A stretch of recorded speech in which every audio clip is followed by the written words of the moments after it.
I think all the groups in the school are really important for supporting the school and for engaging parents in the school in different ways.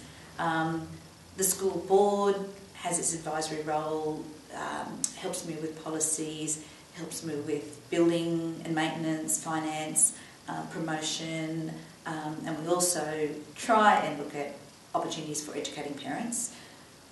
The P&F is very, very different, and in a school we've got over 300 at the moment. We had about 270 when I first came here.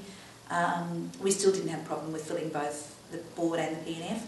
The P&F role is social and fundraising, and although again we still struggle to fill all of the roles on the executive there, they do come along with a different point of view. We, as part of the P&F, we also have our class parents, who will probably have the most practical role in the school because they're the face of the class and the parents, and they're the people that parents would liaison with the most. They're probably the most social group too, as a group, the group of class parents. Our two big fundraising events is our Review and our Fate. Again, they tend to be their own groups, so even though they report back to the P&F, they tend to run for the time that they run as two separate groups, and not a lot of overlap between them, because that's where their interest is, and they're happy to either help run the Fate or help run the Review.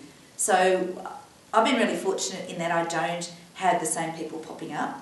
We do have a crossover between the board and the P&F, so we have a board member who is a member of the P&F and reports back, so that we try and keep the links. But the hardest thing is they're a week apart, the meetings, so whichever one we do, it's like, oh, well, our meeting's next week, so we can't really tell you much. So that's probably a bit of a challenge, is just that communication between the two.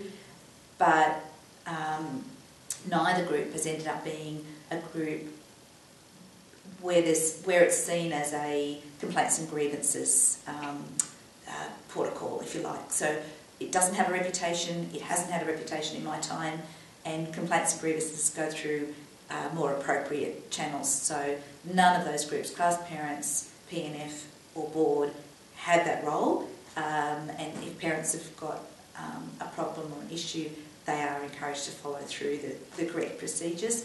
Sometimes they need reminders about that, but it's really good that the groups that are operating in the school, the parent groups that are operating in the school, don't take that on, because then I think I'd even have a harder job of getting people on board, because parents don't want to have to deal with that dilemma either. So.